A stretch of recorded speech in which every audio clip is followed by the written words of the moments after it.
नमस्कार मित्रों, आप सभी का स्वागत है राउजिंग स्टोरी क्लब में। यहाँ हम सुनाते हैं इतिहास और पुराण की वो कहानियां जो केवल कथाएं नहीं होती, बल्कि जीवन को भीतर तक झकझोर देने वाले सत्य होती है। आज की कहानी अहंकार की ऊंचाई से विनाश की गहराई तक की एक ऐसी यात्रा है जिसे सुनकर प्रश्न उठते हैं और उत्तर भी मिलते हैं। आज की कहानी है रावण की, वो व्यक्ति जो वेदों का ज्ञाता था, जो शिव का परम भक्त था, जो राजनीति समझता था और संगीत में निपुण था। वही व्यक्ति इतिहास में राक्षस कहलाया। पर प्रश्न यह है कि क्या रावण केवल राक्षस था या वो एक महान विद्वान भी था? ये कहानी किसी युद्ध से शुरू नहीं होती। ये कहानी शुरू होती है ज्ञान से, उस समय से जब देवता और असुर सत्ता के लिए संघर्ष कर रहे थे, जब ब्रह्मा का वरदान और शिव की भक्ति को सबसे बड़ा बल माना जाता था। उसी युग में जन्म हुआ एक ऐसे बालक का जो आगे चलकर संसार का सबसे विवादित नाम बनने वाला था। उसका नाम था रावण। अध्याय 1, जन्म और प्रारंभिक जीवन। ये कहानी उस समय की है जब व्यक्ति की पहचान उसके विचारों से नहीं, बल्कि उसके वंश से तय होती थी। उस युग में यह नहीं पूछा जाता था कि तुम क्या सोचते हो, बल्कि ये देखा जाता था कि तुम किस कुल में जन्मे हो। समाज जन्म को भाग्य मानता था और कुल को भविष्य। ऐसे ही समय में रावण का जन्म हुआ, एक ऐसे बालक के रूप में जिसके लिए जीवन का मार्ग जन्म से ही कठिन बना दिया गया था। रावण के पिता थे विश्रवा ऋषि। वे साधारण ऋषि नहीं थे, वे ब्रह्मा के पुत्र पुलस्त्य के वंशज थे। ये वही वंश था जहां संयम, तप और ज्ञान को जीवन का सर्वोच्च मूल्य माना जाता था। विश्रवा ऋषि शांत स्वभाव के थे। वे शास्त्रों के ज्ञाता थे और आंतरिक संतुलन को सबसे बड़ी शक्ति मानते थे। रावण की माता कैकेसी थी। वे असुर कुल की राजकुमारी थी। उनके पिता माल्यवान असुरों के एक प्रभावशाली नेता थे। वे जानते थे कि आने वाला युग देवताओं के प्रभाव में जा रहा है, और यदि असुर वंश को टिके रहना है तो केवल बल से काम नहीं चलेगा। उसके लिए ज्ञान आवश्यक होगा। माल्यवान की दृष्टि उस वंश पर जाकर ठहरी जहां ज्ञान सर्वोच्च था। वो वंश था महर्षि पुलस्त्य का। पुलस्त्य के पुत्र थे विश्रवा ऋषि। वे ब्रह्मा के मानस पुत्र के वंशज थे, संयमी, शांत और महान विद्वान। उनका जीवन तप, अध्ययन और साधना में बीत रहा था। माल्यवान ने कैकेसी को समझाया कि यदि असुर वंश का भविष्य सुरक्षित करना है तो संतान को ऋषि कुल से जोड़ना होगा। कैकेसी ने इस बात को मन में बसा लिया। कुछ समय बाद वो विश्रवा ऋषि के आश्रम पहुंची। उन्होंने कोई आग्रह नहीं किया, कोई मांग नहीं रखी। वे केवल सेवा में लगी रहीं। आश्रम की व्यवस्था, ऋषि की आवश्यकताएं और मर्यादा का पूरा ध्यान। विश्रवा ऋषि उनके व्यवहार से प्रसन्न थे। पर इस कथा में सबसे निर्णायक तत्व था समय। जब कैकेसी ने संतान की इच्छा प्रकट की, वो समय संध्या काल के समीप था। विश्रवा ऋषि ने उसी क्षण कहा कि यह समय शुभ नहीं है। इस समय जन्म लेने वाली संतान अत्यंत शक्तिशाली होगी, पर उसका जीवन संघर्ष, असंतुलन और आंतरिक द्वंद्व से भरा होगा। कैकेसी ने यह सुना, पर उन्होंने आग्रह किया। उनकी इच्छा केवल व्यक्तिगत नहीं थी, वो अपने वंश के भविष्य से जुड़ी थी। विश्रवा ऋषि जानते थे कि समय बदला नहीं जा सकता, पर वे ये भी जानते थे कि इच्छा को दबाना और अधिक विक्षोभ ला सकता है। और उसी निर्णय से वो मिलन हुआ जिसने इतिहास को जन्म दिया। इसी मिलन से 4 संतानों का जन्म हुआ, रावण, कुंभकर्ण, विभीषण और शूरपणखा। चारों एक ही माता पिता से थे, पर चारों की प्रवृत्ति अलग थी। रावण में असाधारण बुद्धि थी, पर उसी के साथ अहम की तीव्र चिंगारी भी थी। कुंभकर्ण में अद्भुत बल था, पर विवेक शिथिल था। विभीषण में धर्म और संतुलन था, और शूरपणखा में उग्रता और अस्थिरता। रावण के जन्म के समय कुछ ग्रंथों में संकेत मिलते हैं कि वातावरण असामान्य था। आकाश में विचित्र परिवर्तन देखे गए। ये संकेत केवल प्रतीक थे, पर समाज ने इन्हें अपशकुन मान लिया। जन्म लेते ही रावण के चारों ओर आशंकाएं खड़ी कर दी गई। कुछ लोगों ने कहा कि ये बालक महान बनेगा, कुछ ने कहा कि ये विनाश लाएगा। इन बातों ने रावण के जीवन की पहली दीवार खड़ी कर दी। बचपन से ही रावण को दो दृष्टियों से देखा गया। ब्राह्मण कुल के लोग उसे असुर रक्त वाला कहते थे। असुर कुल के लोग उसे ऋषि पुत्र कहकर दूरी बनाते थे। वो न पूरी तरह यहां का था, न पूरी तरह वहां का। यही उसका पहला आंतरिक संघर्ष था। यही उसकी पहली पीड़ा थी, जिसे वो शब्दों में नहीं कह पाता था। बाल्यकाल में रावण अत्यंत शांत था। वो अन्य बच्चों की तरह शोर मचाने वाला नहीं था। खेलकूद में उसकी रुचि सीमित थी। उसे एकांत प्रिय था। वो घंटों आश्रम के किसी कोने में बैठा रहता और आकाश को देखता रहता।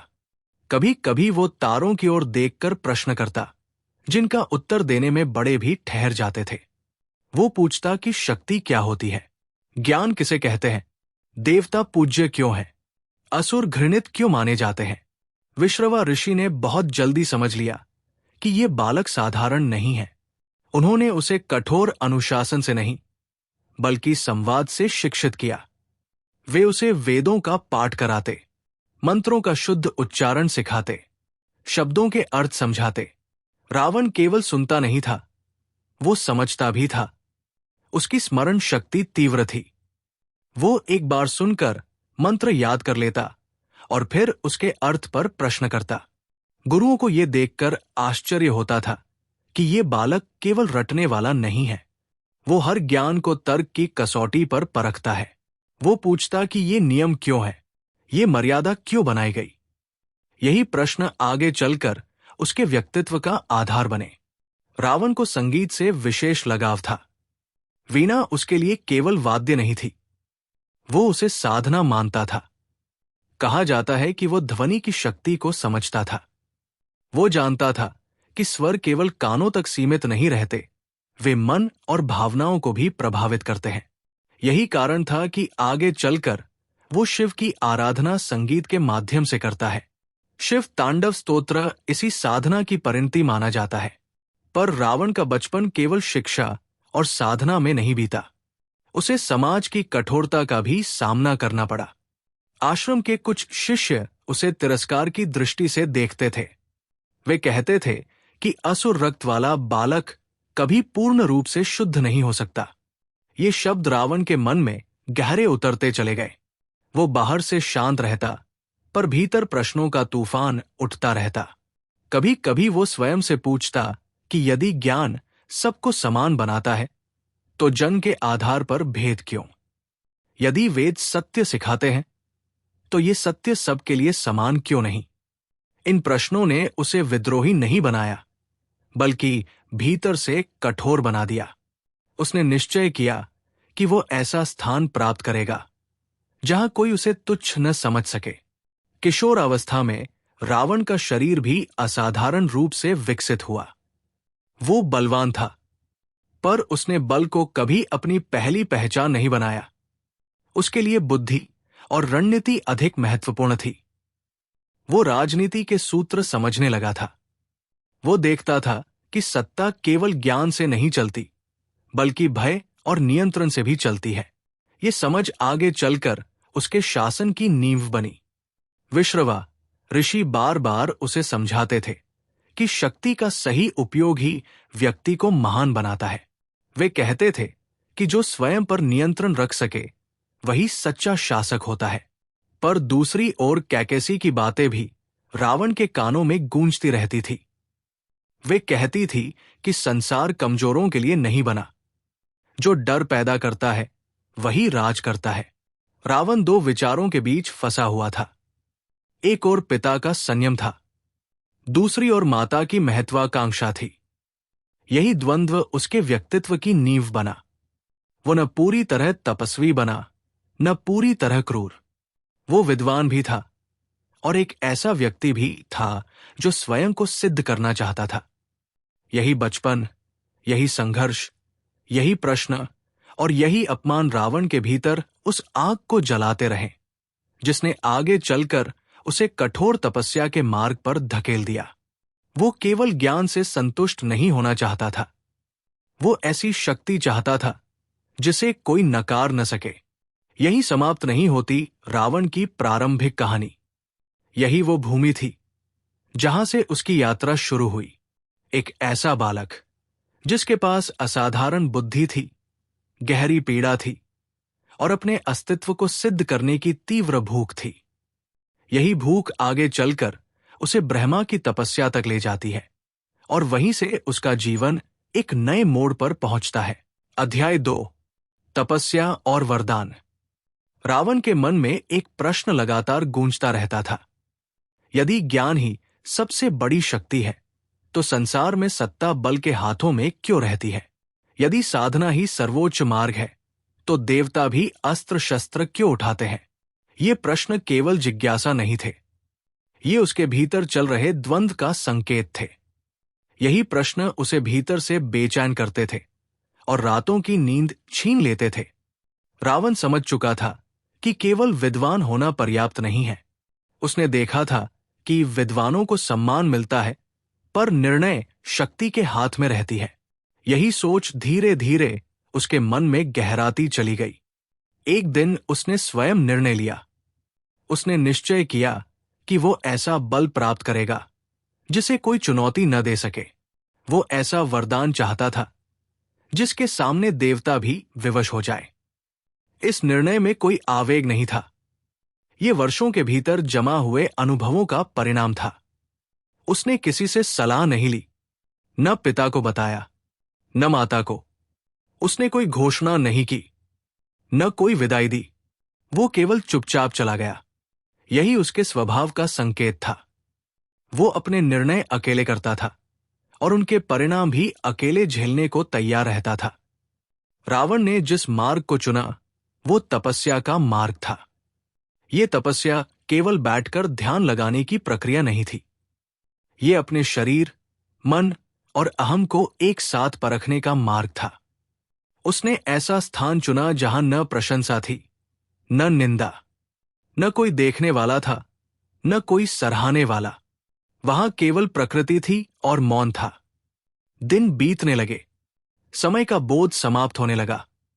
सप्ताह महीनों में बदल गए, ऋतुएं आई और चली गई।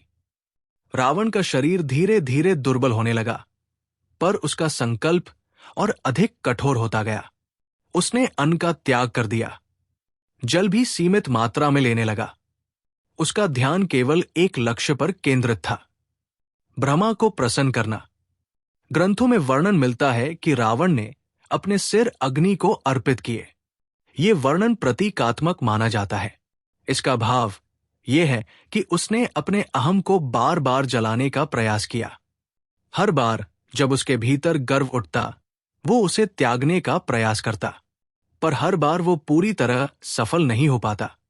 यही उसकी सबसे बड़ी त्रासदी थी। वो अहम को पहचानता था, पर उसे पूरी तरह छोड़ नहीं पाता था। तपस्या के दौरान उसके मन में अनेक दृश्य उभरते।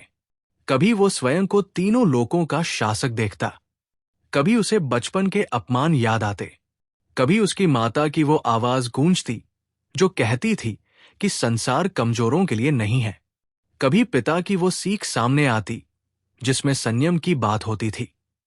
ये दृश्य उसके ध्यान को विचलित करते, पर वो बार बार स्वयं को संभाल लेता। इस तपस्या ने देवताओं को भी चिंतित कर दिया। उन्हें भय हुआ कि यदि ये असुर सफल हो गया तो सृष्टि का संतुलन बिगड़ जाएगा। उन्होंने ब्रह्मा से हस्तक्षेप की प्रार्थना की, पर ब्रह्मा नियमों से बंधे थे। वे जानते थे कि यदि तपस्या सच्ची हो तो वरदान देना ही पड़ता है। यही सृष्टि का नियम था। अंततः वो क्षण आया जब ब्रह्मा प्रकट हुए।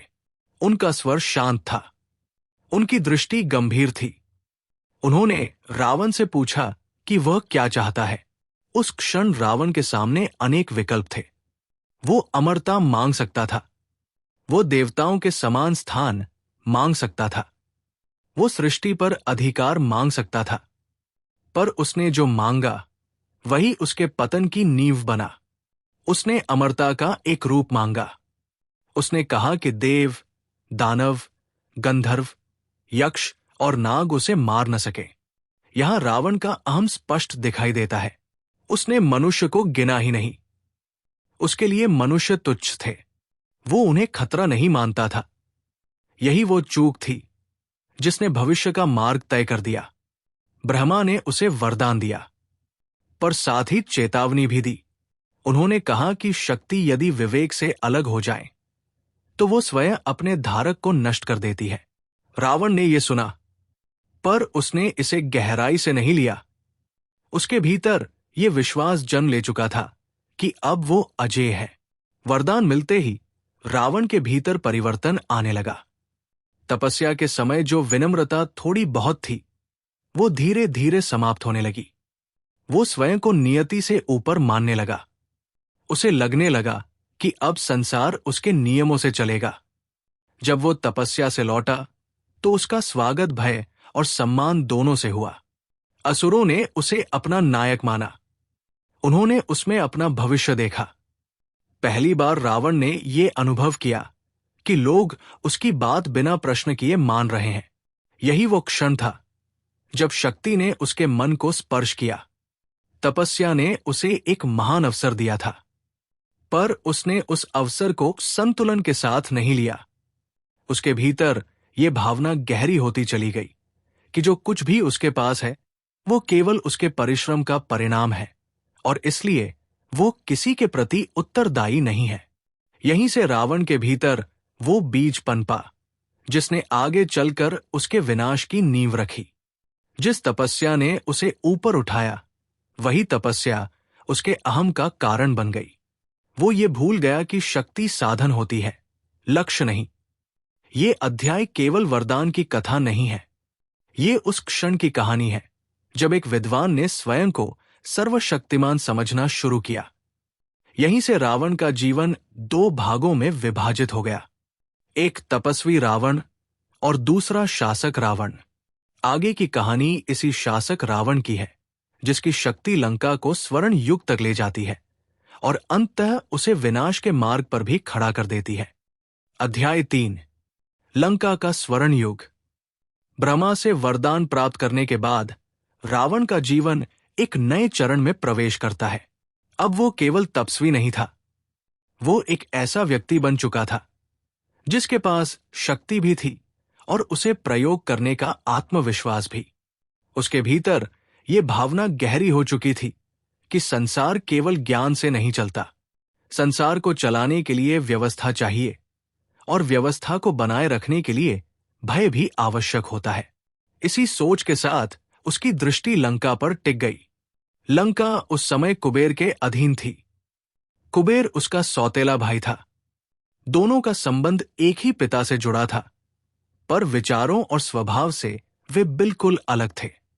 कुबेर धन का स्वामी था, वो समृद्धि का प्रतीक था, पर उसमें रावण जैसी विस्तारवादी महत्वाकांक्षा नहीं थी।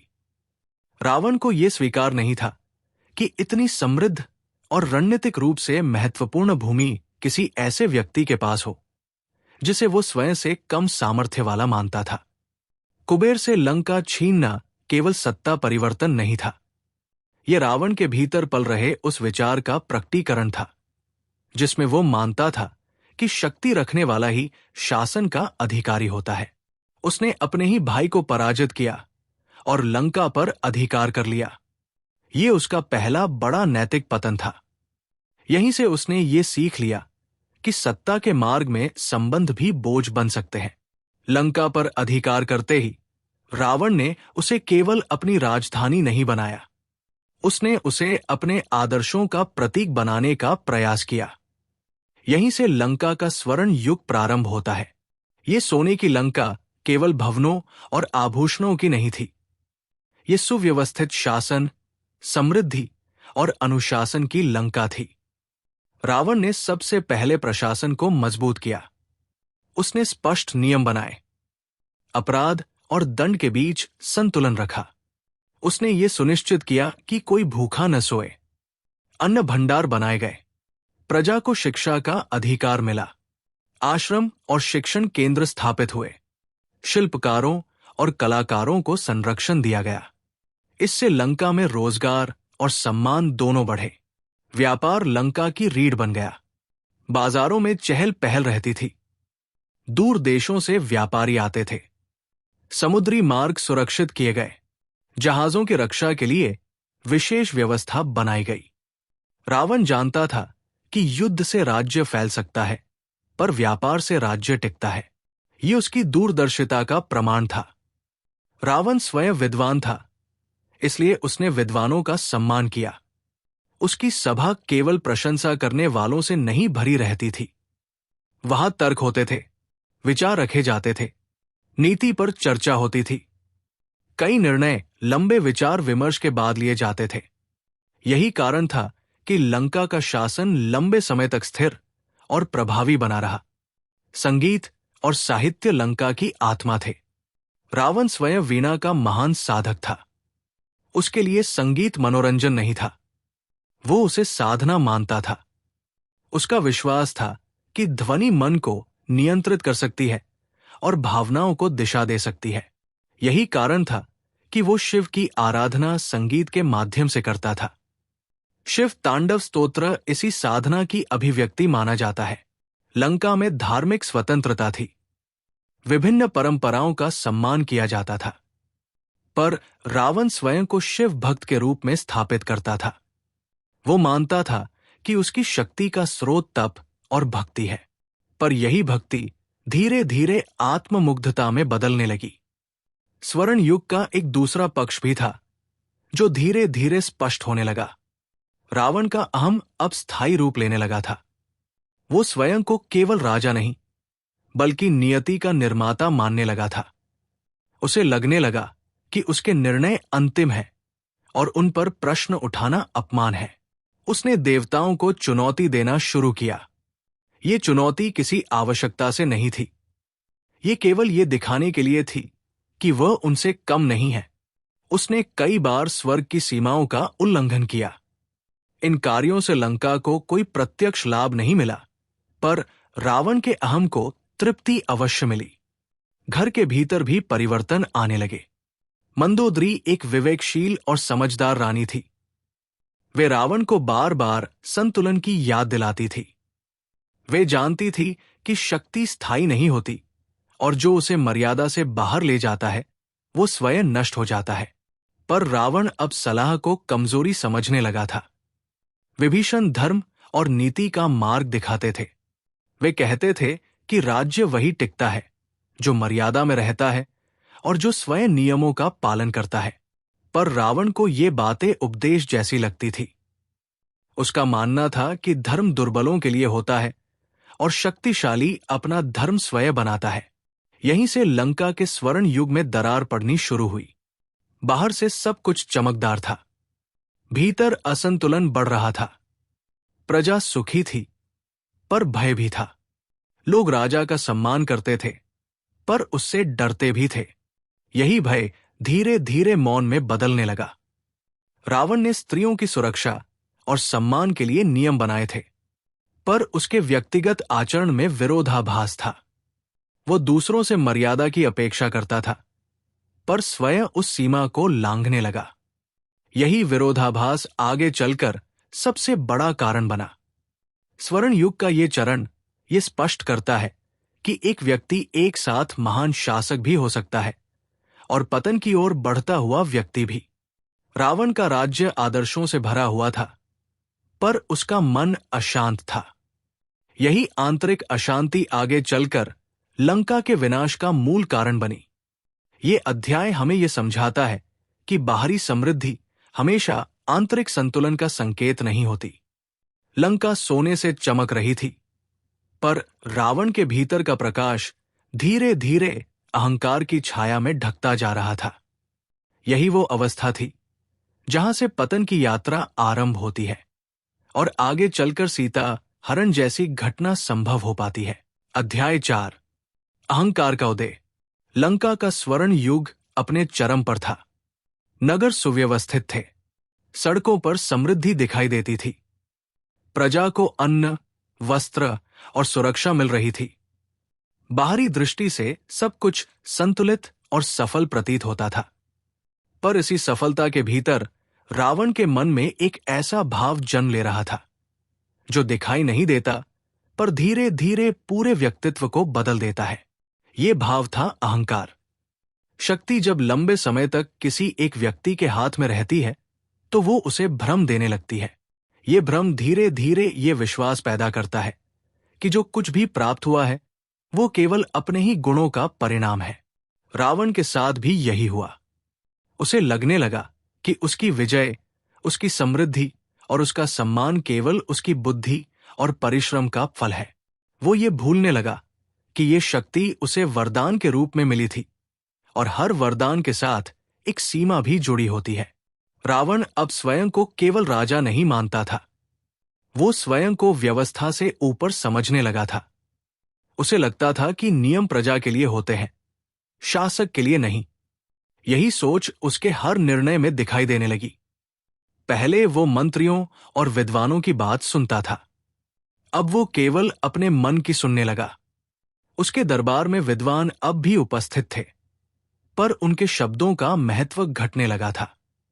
यदि कोई उसकी राय से असहमत होता तो उसे अपमान सहना पड़ता। धीरे धीरे सभा में तर्क कम और प्रशंसा अधिक होने लगी। सत्य को सुनना कठिन हो गया। यही वो क्षण था जब विवेक ने दरबार से विदा लेना शुरू किया। रावण को अपनी शक्ति का प्रदर्शन करने की आदत लग गई थी। वो चाहता था कि देवता भी उसकी सामर्थ्य को स्वीकार करें। उसने कई बार स्वर्ग की सीमाओं को चुनौती दी। ये युद्ध किसी आवश्यकता के लिए नहीं थे, ये केवल अहंकार की तृप्ति के लिए थे। हर विजय उसके भीतर ये विश्वास और गहरा करती गई कि वो अजेय है। इन संघर्षों में उसने कई दिव्य शक्तियों को परास्त किया। उसने ये दिखाया कि वो केवल असुरों का राजा नहीं, बल्कि देवताओं के बराबर खड़ा हो सकता है। पर हर विजय के साथ उसका विवेक और पीछे हटता चला गया। वो जीत को आत्मचिंतन का अवसर नहीं, बल्कि अपने महत्व का प्रमाण मानने लगा। रावण के 10 सिर शारीरिक विकृति नहीं थे, बल्कि उसकी बहुआयामी बुद्धि, उसकी अपार महत्वाकांक्षा और उसके अनेक अहम का प्रतीक थे। इस अहंकार का सबसे पहला शिकार उसके पारिवारिक संबंध बने। कुबेर से लंका छीनने के बाद भी उसका मन शांत नहीं हुआ था। उसे लगता था कि जिसने भी उसे कभी कम आंका है, उसे उसका मूल्य चुकाना होगा। वो अपने बचपन के अपमानों को भूल नहीं पाया था। वो उन्हें शक्ति के माध्यम से दबाने का प्रयास कर रहा था। रावण का मन अतीत में उलझा रहता था। वो अपने भीतर जमा पीड़ा को स्वीकार करने के बजाय उसे विजय में बदलना चाहता था। यही कारण था कि उसकी शक्ति कभी उसे संतोष नहीं दे पाई। हर सफलता के बाद उसे और अधिक चाहिए होता था। अहंकार का सबसे गहरा प्रभाव यह होता है कि व्यक्ति दूसरों को मनुष्य नहीं, साधन समझने लगता है। रावण के भीतर भी ये परिवर्तन आया। वो लोगों को उनके गुणों से नहीं, उनके उपयोग से आंकने लगा। जो उसके काम का था वही मूल्यवान था, जो उपयोगी नहीं था वो तुच्छ माना जाने लगा। इस सोच ने उसके शासन को धीरे धीरे कठोर बना दिया। दंड में कठोरता बढ़ने लगी। भय शासन का साधन बनने लगा। प्रजा अब केवल नियमों का पालन नहीं कर रही थी, बल्कि राजा के क्रोध से बचने का प्रयास कर रही थी। ये शासन के भीतर एक मौन भय का वातावरण था। उसकी दृष्टि में नारी का स्थान भी बदलने लगा। सिद्धांत रूप से वो स्त्रियों के सम्मान की बात करता था। उसने सुरक्षा के नियम भी बनाए थे, पर उसके व्यक्तिगत व्यवहार में स्वामित्व का भाव आने लगा था। वो सौंदर्य को अधिकार समझने लगा। यही विरोधाभास उसके व्यक्तित्व को भीतर से खोखला कर रहा था। रावण अब चेतावनियों को सुनने की स्थिति में नहीं था। हर चेतावनी उसे चुनौती लगती थी, हर सलाह उसे नियंत्रण का प्रयास लगती थी। यही अहंकार की प्रकृति होती है।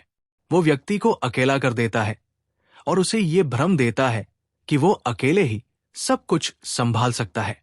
देवताओं और ऋषियों के बीच ये चर्चा होने लगी थी कि रावण की शक्ति सृष्टि के संतुलन को बिगाड़ रही है। वे जानते थे कि ये शक्ति यदि इसी मार्ग पर बढ़ी तो टकराव अनिवार्य होगा। पर रावण को इन बातों की कोई चिंता नहीं थी। उसे लगता था कि संतुलन वही तय करेगा। यही मानसिकता उसे धर्म से दूर और संघर्ष के निकट ले आई। अहंकार के इस चरण में रावण विद्वान तो था, पर विनम्र नहीं रहा था। रावण को अपनी शक्ति पर अत्यंत गर्व था। उसने देवताओं को चुनौती दी थी। उसने स्वर्ग की सीमाएं लांघी थी। और अब उसकी दृष्टि कैलाश पर्वत पर पड़ी, वो कैलाश जहां शिव निवास करते थे। रावण ने सोचा कि यदि वह कैलाश को उठा ले तो यह सिद्ध हो जाएगा कि उसकी शक्ति देवताओं से भी अधिक है। उसने पर्वत को उठाने का प्रयास किया। यह प्रयास केवल शारीरिक नहीं था, यह अहंकार का प्रयास था। शिव ने कोई अस्त्र नहीं उठाया।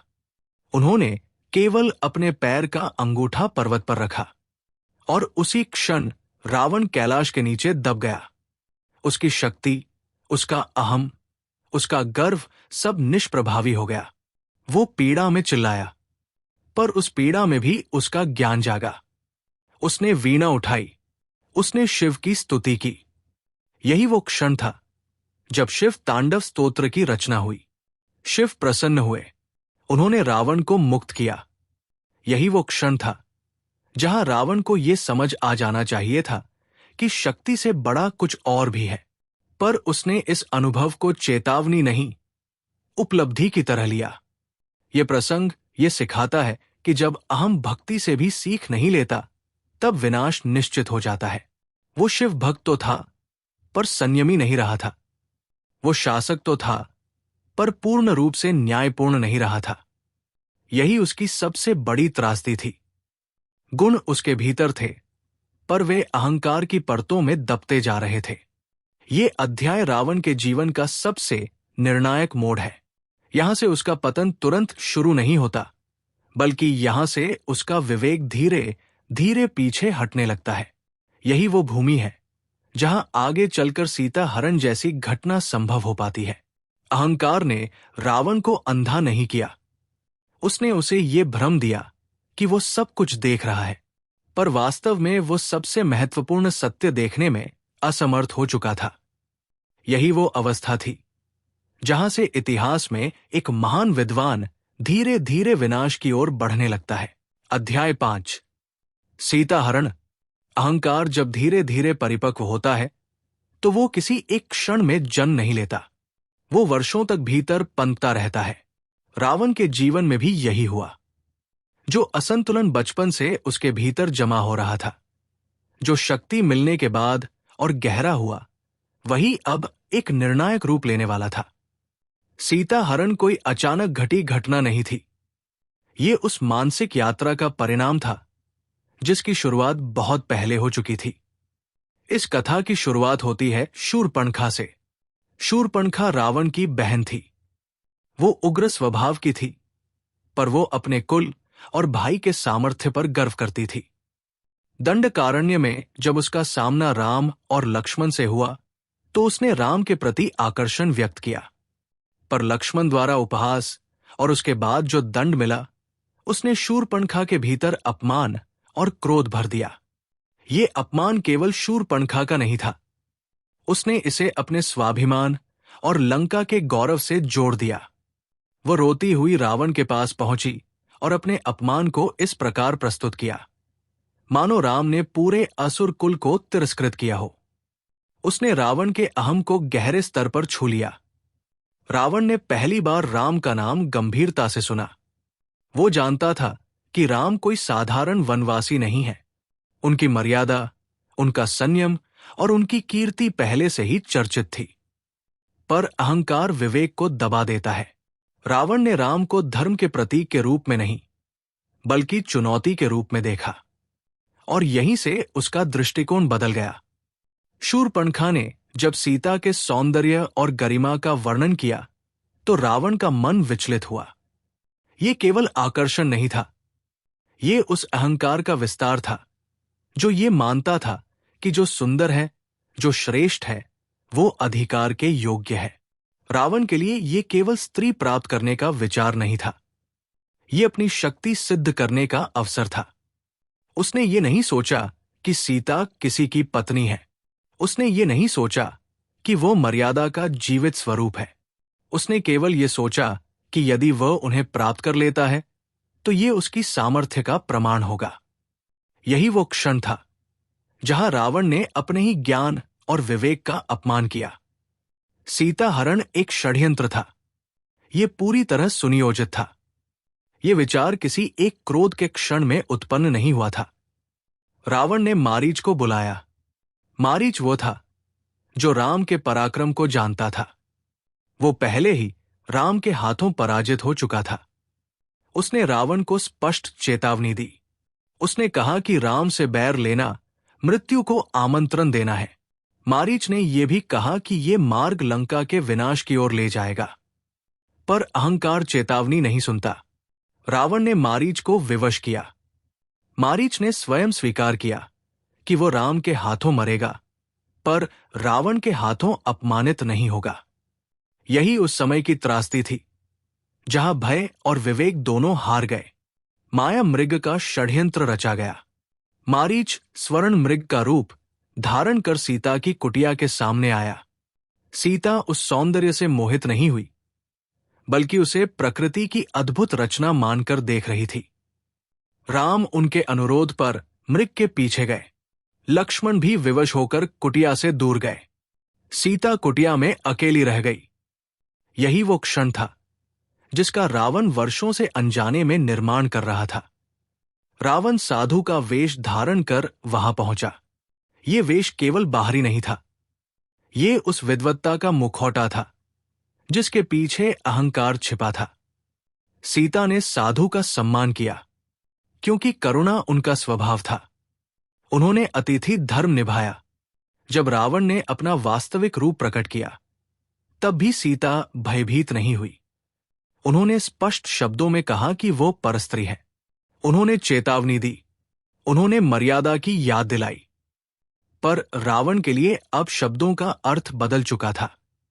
उसे लगा कि ये विरोध उसकी शक्ति की परीक्षा है, और उसी क्षण उसने वो अपराध किया जिससे लौटना संभव नहीं था।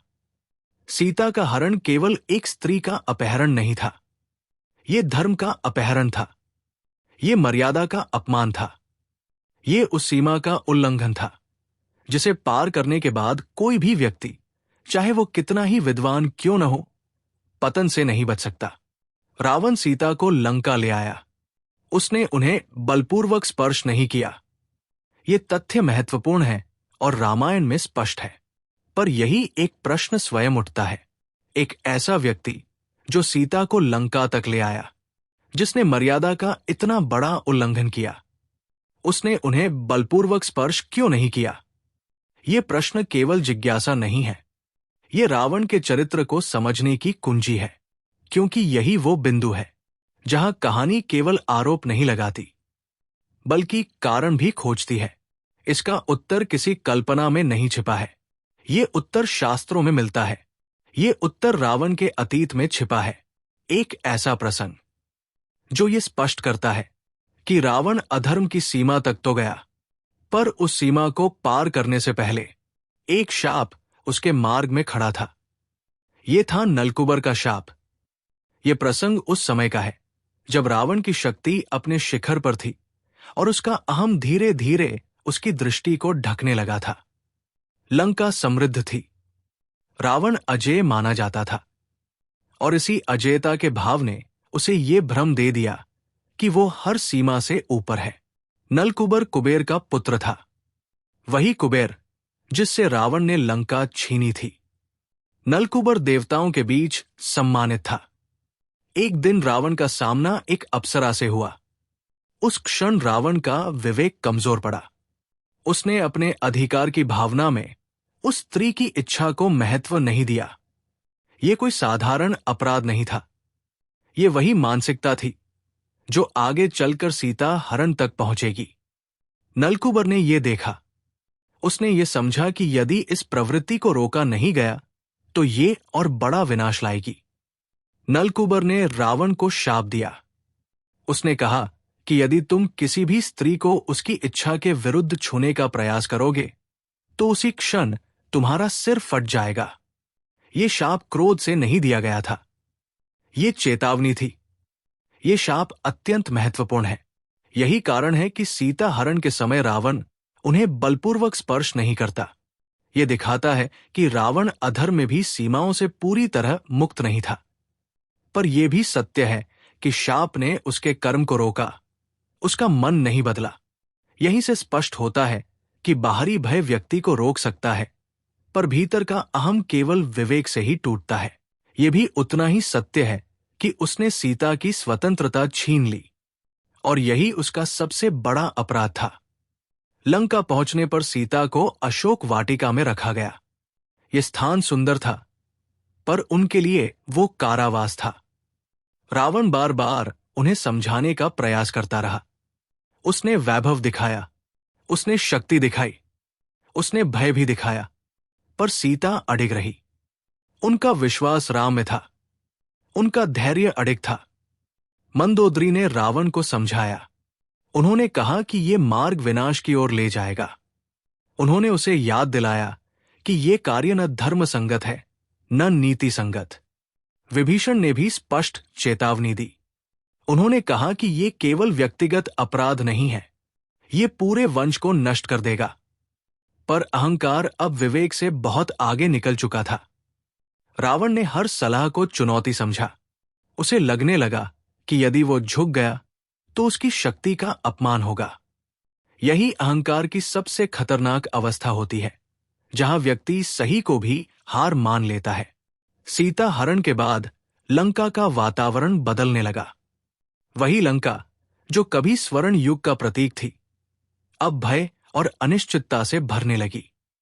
प्रजा के मन में प्रश्न उठने लगे। देवताओं की दृष्टि अब लंका पर टिक गई। संतुलन डगमगाने लगा। ये अध्याय केवल रावण की एक गलती नहीं दिखाता, ये भी दिखाता है कि जब व्यक्ति चेतावनी के हर द्वार को बंद कर देता है, तब नियति स्वयं हस्तक्षेप करती है। सीता हरण वो बिंदु था जहां रावण का पतन निश्चित हो गया। इसके बाद जो हुआ वो केवल परिणाम था, युद्ध, विनाश और अंत। पर कथा की आत्मा यही तय हो चुकी थी। ये अध्याय हमें ये सिखाता है कि सबसे बड़ा अपराध बल नहीं होता, सबसे बड़ा अपराध होता है मर्यादा का उल्लंघन। और यही अपराध रावण को एक महान विद्वान से इतिहास का सबसे बड़ा उदाहरण बना देता है। अध्याय 6, युद्ध और अंत। सीता हरण के बाद युद्ध केवल समय का प्रश्न रह गया था। अब यह संघर्ष टलने वाला नहीं था। ये युद्ध केवल भूमि के लिए नहीं था, ये युद्ध दो दृष्टियों का था। एक ओर मर्यादा थी, जहां शक्ति संयम से नियंत्रित होती है। दूसरी ओर अहंकार था, जहां शक्ति स्वयं को सर्वोच्च मान लेती है। राम युद्ध के लिए नहीं आए थे, वे न्याय के लिए आगे बढ़े थे। उन्होंने पहले दूत भेजा, अंगद को लंका भेजा गया। अंगद ने रावण के दरबार में स्पष्ट शब्दों में संदेश दिया कि यदि सीता को सम्मान सहित लौटा दिया जाए तो युद्ध टल सकता है। यह प्रस्ताव किसी भय से नहीं था, बल्कि धर्म के आधार पर था। पर रावण ने इस प्रस्ताव को अपमान समझा। उसे लगा कि यह उसकी शक्ति को चुनौती है। उसने अंगद का तिरस्कार किया। उसने ये दिखाने का प्रयास किया कि वो किसी से डरता नहीं। यही अहंकार का अंतिम रूप था, जहां व्यक्ति संवाद को भी युद्ध मान लेता है। लंका युद्ध की तैयारी में जुट गई। विशाल सेना एकत्र की गई, अनुभवी योद्धा तैयार किए गए, अस्त्र शस्त्र निकाले गए। युद्ध के लिए हर साधन उपलब्ध था, पर जो सबसे आवश्यक था वो अनुपस्थित था। वो था विवेक। रावण के भीतर अब केवल जीत की जिद शेष रह गई थी। राम की सेना आकार में छोटी थी, पर उसमें उद्देश्य स्पष्ट था। हर योद्धा जानता था कि वो किस लिए लड़ रहा है। ये युद्ध किसी व्यक्तिगत लालसा के लिए नहीं था, ये अन्याय के विरुद्ध था। यही अंतर आगे चलकर निर्णायक सिद्ध हुआ। युद्ध आरंभ हुआ। लंका की भूमि पहली बार भय से कांप उठी। आकाश अस्त्रों से भर गया। समुद्र की लहरें भी युद्ध की गूंज से व्याकुल हो उठीं। ये केवल बाहरी संघर्ष नहीं था, ये हर पात्र के भीतर चल रहे संघर्ष का प्रतिबिंब था। पहले दिन से ही ये स्पष्ट हो गया कि ये युद्ध केवल बल की परीक्षा नहीं है, ये धैर्य की परीक्षा है, ये निष्ठा की परीक्षा है, ये उस विश्वास की परीक्षा है जिसके आधार पर दोनों पक्ष खड़े हैं। रावण प्रतिदिन युद्ध भूमि में उतरता था। वो पराक्रमी था, इसमें कोई संदेह नहीं। उसके अस्त्र प्रचंड थे, उसके प्रहार विनाशकारी थे। वो अकेले कई योद्धाओं के समान लड़ता था, पर हर विजय के बाद भी उसका मन शांत नहीं होता था। उसे लगने लगा था कि ये युद्ध उसकी अपेक्षा से अधिक कठिन है। वो इसे स्वीकार नहीं करना चाहता था, पर भीतर कहीं एक डर जम लेने लगा था। ये डर पराजय का नहीं था, ये डर उस सत्य का था जिसे वो स्वीकार नहीं करना चाहता था। धीरे धीरे लंका अपने सबसे प्रिय योद्धा खोने लगी। सबसे पहले रावण के पुत्र युद्ध भूमि में गिरे। ये केवल सैनिक क्षति नहीं थी, ये उसके हृदय पर आघात था। पर उसने अपने दुख को अहंकार के आवरण में ढक लिया। उसने स्वयं को रोने की अनुमति भी नहीं दी। फिर वो दिन आया जब इंद्रजीत युद्ध में उतरा। इंद्रजीत रावण का सबसे बड़ा गर्व था। उसने देवताओं को भी पराजित किया था। उसकी उपस्थिति ने लंका में आशा जगाई। रावण को लगा कि अब विजय निश्चित है, पर जब इंद्रजीत भी युद्ध भूमि में गिरा तो रावण का मन पहली बार टूटने लगा। ये क्षण उसके लिए अत्यंत कठिन था। उसने स्वयं से प्रश्न किया कि क्या ये सब उसी निर्णय का परिणाम है जो उसने सीता हरण के समय लिया था। पर अब बहुत देर हो चुकी थी। अहंकार ने उसे पीछे हटने नहीं दिया। कुंभकर्ण का युद्ध में उतरना एक और निर्णायक संकेत था। कुंभकर्ण विवेकवान था। वो जानता था कि ये युद्ध धर्मसंगत नहीं है।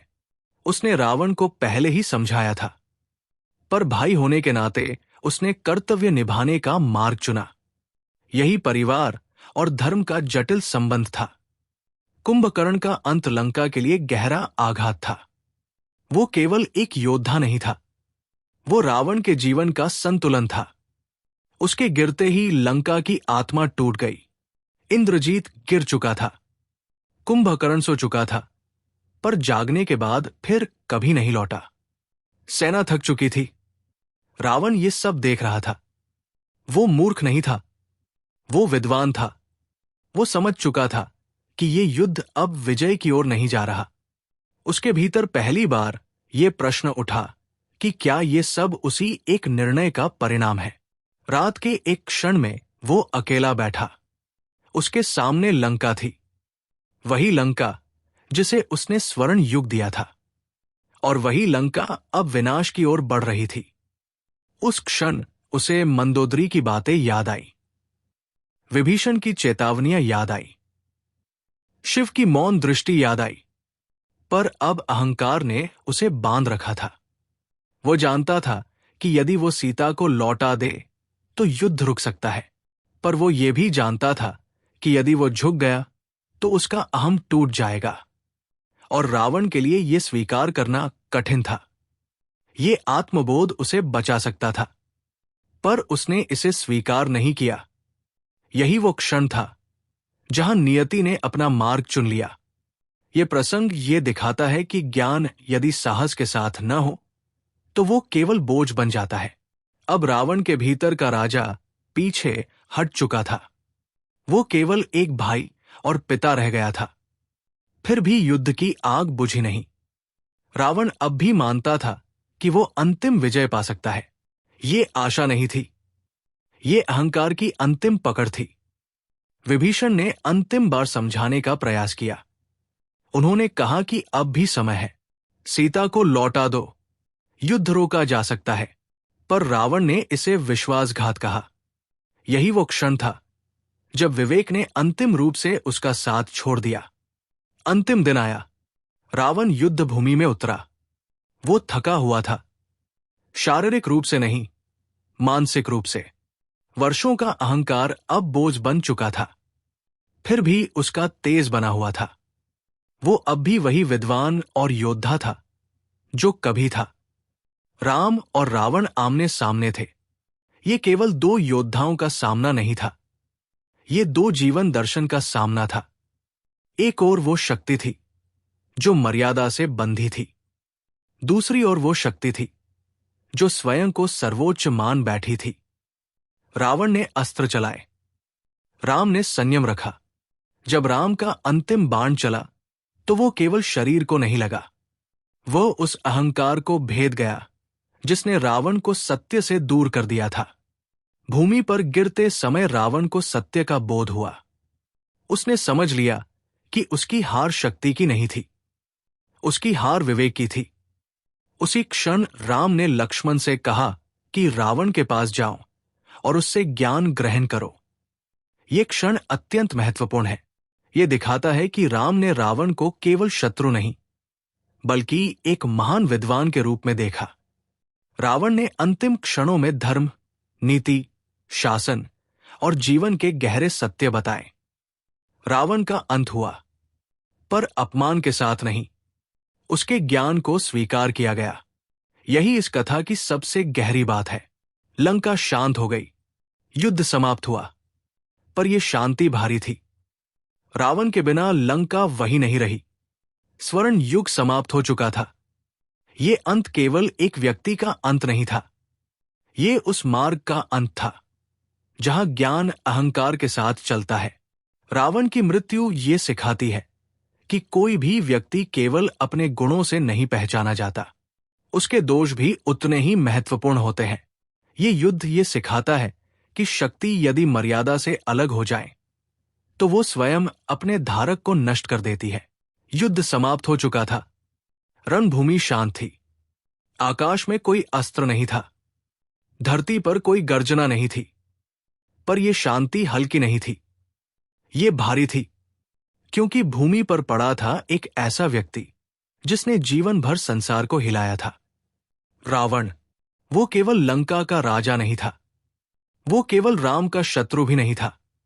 वो एक विद्वान था, एक तपस्वी था, एक महान भक्त था और साथ ही अपने अहंकार का सबसे बड़ा बंदी भी था। जब रावण का शरीर रणभूमि पर निश्चल पड़ा था तब कई योद्धा खड़े थे, कुछ भय से, कुछ संतोष से, कुछ मौन में, पर राम की दृष्टि स्थिर थी। उसमें न विजय का घमंड था, न शत्रु के लिए घृणा, उसमें केवल धर्म था।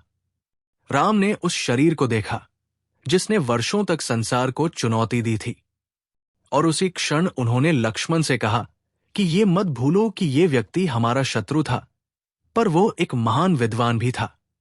ज्ञान का अपमान नहीं किया जाता। इसके बाद राम ने विभीषण को बुलाया।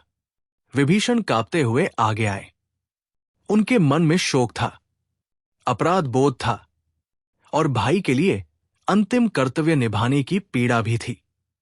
राम ने विभीषण से कहा कि रावण का अंतिम संस्कार सम्मान के साथ होना चाहिए, क्योंकि शत्रु होने के बाद भी वो ब्राह्मण कुल में जन्मा था। वो वेदों का ज्ञाता था और विद्या का सम्मान धर्म का अंग है। ये आदेश साधारण नहीं था, ये उस युग का सबसे बड़ा नैतिक वक्तव्य था। जहां विजेता पराजित का अपमान करता है, वहां राम ने सम्मान चुना। विभीषण ने यह सुना और उनकी आंखें भर आई। उन्होंने समझ लिया कि धर्म क्या होता है। धर्म विजय में नहीं, मर्यादा में होता है।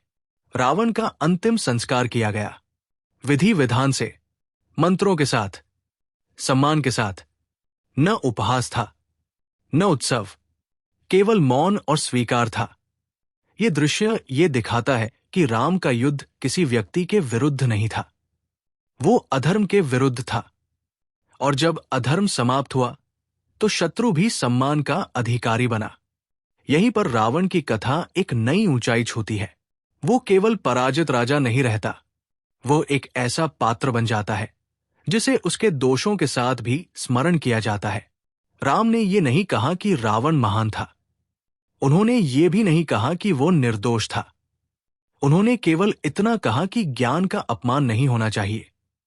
यही कारण है कि रावण की मृत्यु के बाद भी उसका नाम मिटा नहीं। वो कथा बन गया, चेतावनी बन गया, उदाहरण बन गया। ये अंतिम संस्कार केवल एक शरीर का नहीं था, ये उस मार्ग का अंत था जहां ज्ञान और अहंकार एक साथ चल रहे थे। और यही इस पूरी कहानी का सबसे गहरा सत्य है कि धर्म का अर्थ केवल जीतना नहीं होता। धर्म का अर्थ होता है सही समय पर सही सम्मान देना। यही रावण की अंतिम कथा है। एक ऐसा विद्वान जो यदि विनम्र रहता तो इतिहास में केवल राक्षस नहीं बल्कि एक महान शासक के रूप में भी याद किया जाता। इस पूरी कथा के अंत में एक प्रश्न स्वयं हमारे सामने खड़ा होता है। इतना ज्ञान, इतनी साधना, इतनी शक्ति और इतना वैभव होने के बाद भी रावण क्यों गिरा? इस प्रश्न का उत्तर किसी एक घटना में नहीं बल्कि जीवन के कुछ गहरे नियमों में छिपा है। पहला जीवन पाठ यह है कि ज्ञान अपने आप में महान नहीं होता। ज्ञान तभी मूल्यवान होता है जब वो मनुष्य को विनम्र बनाता है। रावण के पास वेदों का ज्ञान था, शास्त्रों की समझ थी, संगीत, दर्शन और राजनीति की गहरी पकड़ थी। पर यह ज्ञान उसके भीतर करुणा और झुकने की क्षमता नहीं ला सका। जब ज्ञान अहंकार के साथ जुड़ जाता है तो वो प्रकाश नहीं देता, वो आग बन जाता है। और वही आग अंत में उसी व्यक्ति को जला देती है जिसने उसे सबसे अधिक संजोया था। दूसरा जीवन पाठ यह है कि अहंकार मनुष्य का सबसे बड़ा शत्रु होता है। अहंकार तलवार की तरह नहीं आता, वो धीरे धीरे मन में प्रवेश करता है। पहले आत्मविश्वास बनकर, फिर गर्व बनकर और अंत में स्वयं को ही सत्य मानने का भ्रम बनकर। रावण का अहंकार उसे ये विश्वास दिलाने लगा कि वो कभी गलत हो ही नहीं सकता। और यही विश्वास सबसे खतरनाक होता है, क्योंकि जब मनुष्य स्वयं को निर्दोष मान लेता है तो वो चेतावनियां सुनना बंद कर देता है। अहंकार बुद्धि को अंधा कर देता है और अंधी बुद्धि व्यक्ति को ऐसे निर्णय लेने पर मजबूर कर देती है जिनका परिणाम केवल विनाश होता है। तीसरा और सबसे संवेदनशील जीवन पाठ यह है कि नारी का सम्मान किसी एक व्यक्ति का विषय नहीं होता, वो पूरी सभ्यता की पहचान होता है। जिस समाज में नारी को वस्तु समझा जाता है वहां चाहे कितनी ही शक्ति क्यों न हो, वो समाज भीतर से खोखला हो जाता है। रावण ने राज्य में नियम बनाए, सुरक्षा की बातें की, पर जब व्यक्तिगत आचरण मर्यादा से गिर जाता है तो सारे नियम अर्थहीन हो जाते हैं। सीता का हरण केवल एक अपराध नहीं था, वो उस क्षण का संकेत था जब शक्ति ने मर्यादा को कुचल दिया। इन तीनों पाठों को जोड़कर यदि एक ही वाक्य में कहा जाए तो जीवन हमें यह सिखाता है कि ज्ञान को विनम्रता चाहिए, शक्ति को संयम चाहिए और सभ्यता को नारी सम्मान चाहिए। जो व्यक्ति इन तीनों में संतुलन बना लेता है वो इतिहास में केवल विजेता नहीं कहलाता, वो उदाहरण बन जाता है। और जो इस संतुलन को खो देता है वो चाहे कितना ही महान क्यों न हो, अंत में अपनी ही कथा का सबसे बड़ा दुख बन जाता है। यही रावण की कहानी का सार है और यही जीवन का सबसे गहरा सत्य भी। मित्रों, यदि ये कहानी आपको सोचने पर मजबूर कर गई हो, यदि रावण का ये रूप आपके मन में कोई प्रश्न छोड़ गया हो या किसी एक क्षण में आपको अपना जीवन दिखाई दिया हो, तो समझिए कि इस कहानी का उद्देश्य पूरा हो गया। यदि आपको ऐसी गहरी, तथ्य आधारित और आत्मा को छूने वाली कहानियां पसंद है तो इस वीडियो को लाइक जरूर करें। इसे उन लोगों के साथ साझा करें जो केवल मनोरंजन नहीं बल्कि अर्थपूर्ण कहानियां सुनना चाहते हैं। और यदि आप चाहते हैं कि ऐसी ही कहानियां नियमित रूप से आपके पास आती रहें तो राउजिंग स्टोरी क्लब को अभी सब्सक्राइब करें। आपका एक लाइक, एक शेयर और एक सब्सक्राइब इस यात्रा को आगे बढ़ाने की ताकत देता है। हम फिर मिलेंगे एक नई कथा के साथ, एक नए सत्य के साथ। धन्यवाद।